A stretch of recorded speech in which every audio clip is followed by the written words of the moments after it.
गगन आज जा रहे हो?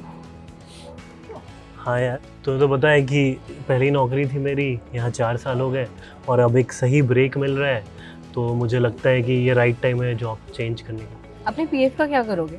पीएफ का तुम्हें तो पता है कि मुझे घूमने फिरने का काफ़ी शौक है, तो पैसे निकाल लूँगा और घूमूं फिरूँगा उस पैसे से।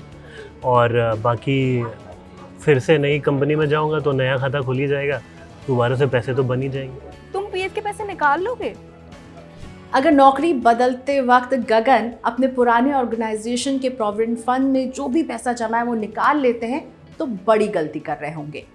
अभी इनका प्रोविडेंट फंड केवल 4 साल पुराना है, यानी इसे 5 साल नहीं हुए हैं। और अगर नौकरी करते हुए 5 साल पूरे नहीं होने पर प्रोविडेंट फंड से पैसा निकाला जाता है तो उस पर इनकम टैक्स देना पड़ता है। 5 साल से पहले पीएफ को अगर ब्रेक किया तो एम्प्लॉय की सालाना आय में वो इनकम जुड़ जाती है और इस रकम पर इनकम स्लैब के अनुसार गगन को टैक्स देना पड़ेगा।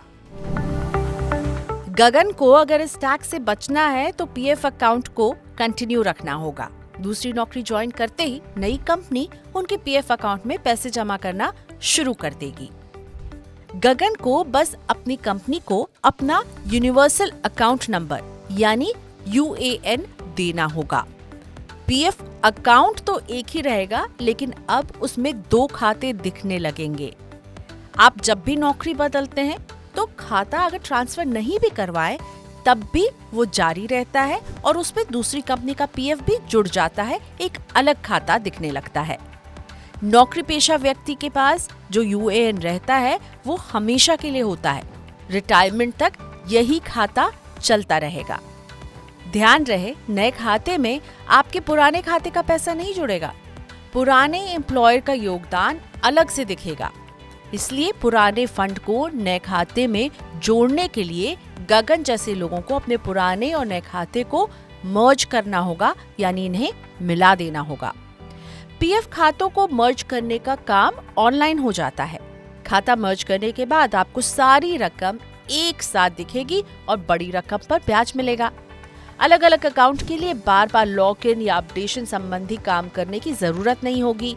एक ही खाते में बड़ी रकम जमा होगी और आड़े वक्त में अगर पैसा निकालने की नौबत आई तो आसानी रहेगी। पीएफ खाता कैसे मर्ज करते हैं, अब स्टेप बाय स्टेप समझिए। तो ईपीएफओ के आधिकारिक पोर्टल epfindia.gov.in पर पहुंच जाइए।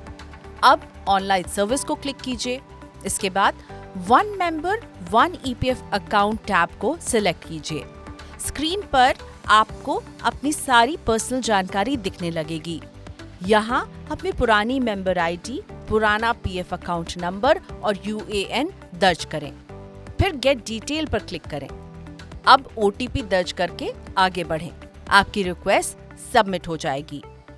ईपीएफओ की ओर से डेटा वेरीफाई करने के बाद आपका खाता मर्ज हो जाएगा। इसके बाद आप अपने पीएफ खाते में जमा कुल राशि को एक ही खाते में देख सकेंगे। पीएफ खाता रिटायरमेंट के लिए बड़ा फंड जोड़ने का काम करता है। आपकी कमाई का एक हिस्सा पीएफ में जमा होता रहता है। इस रकम से वेतनभोगी कर्मचारी को रिटायरमेंट के वक्त पहले एक मुश्त रकम मिलती है, फिर कर्मचारी पेंशन स्कीम यानी ईपीएस 95 के तहत पेंशन के रूप में हर महीने एक निश्चित रकम भी मिलती है। ये पेंशन आजीवन मिलेगी, लेकिन इसके लिए जरूरी है कि पीएफ खाते में 10 साल तक कंट्रीब्यूशन होना चाहिए, तभी 58 साल की आयु के बाद पेंशन मिलेगी। जो लोग 10 साल की अवधि पूरी होने से पहले पीएफ खाते से पूरा पैसा निकाल लेते हैं, उन्हें पेंशन का लाभ नहीं मिलता। गगन के केस में अगर वो 4 साल में पैसा निकाल लेते हैं तो पीएफ में ब्रेक आ जाएगा। फिर अगली नौकरी शुरू करने के बाद पीएफ को लगातार 10 साल का साइकिल पूरा करना जरूरी है, तभी गगन को पेंशन मिल पाएगी। गगन ने प्रोविडेंट फंड के फायदों को अब समझ लिया है और अपना फैसला बदल दिया है। नौकरी तो बदल रहे हैं, लेकिन पीएफ खाते से पैसे विड्रॉ नहीं करेंगे, बल्कि नई कंपनी में जाने पर इस खाते को मर्ज कर देंगे। इससे क्या होगा? इससे गगन अपने रिटायरमेंट के लिए बड़ी रकम जुटा पाएंगे और जब रिटायरमेंट में ये पैसे मिलेंगे ना, तो पूरी तरह से टैक्स फ्री होगी ये रकम। पूंजी बाजार में निश्चित रिटर्न के लिए निवेश की जितनी भी योजनाएं हैं उनमें पीएफ सबसे अच्छा विकल्प है, क्योंकि इस योजना में सबसे ज्यादा 8.1% का ब्याज मिल रहा है। रिटायरमेंट के लिए इससे अच्छी कोई योजना हो ही नहीं सकती है। इसलिए रिटायरमेंट के बाद के जीवन को खुशहाल बनाने के लिए इस खाते में से बार बार पैसे निकालने से बचने की हर संभव कोशिश कीजिए, और जब भी नौकरी बदलें तो उसे सही तरीके से अपने अकाउंट को मर्ज जरूर कर लें।